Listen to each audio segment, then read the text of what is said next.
Hi, I'm Wendy from ShinyHappyWorld.com, and today I'm going to teach you how to use your seam ripper.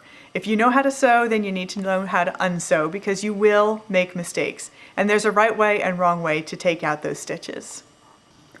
This is a seam ripper. It really is an amazing tool.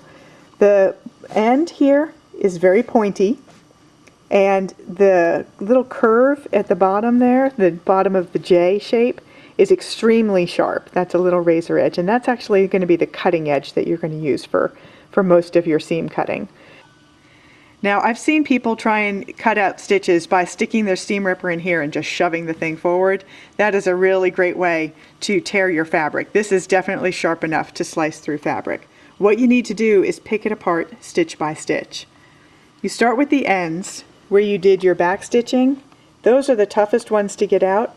I hold my seam ripper sideways and slide it underneath there and then slice it with that J. And you're going to do that with all of those stitches where you use the back stitching, because you've got a double stitch there.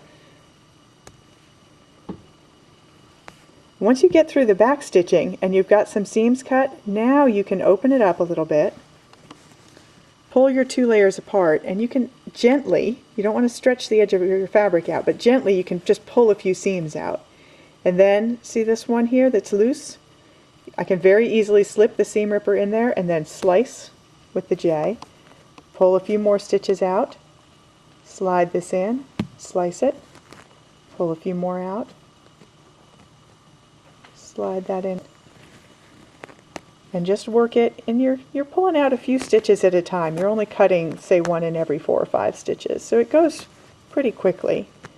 But this is the delicate way, and you will not rip your fabric if you do it this way. Because if you rip your fabric right at the stitch line, you're not going to be able to reuse it. You're going to have to cut a new piece of fabric. And just go slow. There's no hurry on it. Pull those stitches loose.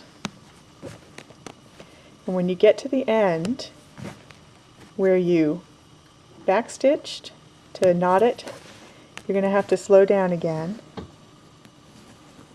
because each tug on it is not going to pull those loose because they're knotted. Now, that's where I am now. So I'm going to go back to the outside of it and slide it in sideways, slide it right underneath that stitch there, slice it, and slide it underneath the next stitch, and slice it, and they come right apart. I use the seam ripper a lot, so I have a few of them. I keep one at my sewing machine, one at the ironing board, and one at my work table. That is how often I end up picking open my work. So don't be upset if you have to tear your stitches out. That's why this is a really, really basic sewing tool. And now you know how to use it. Thanks a lot. I'm Wendy from ShinyHappyWorld.com. See you next time.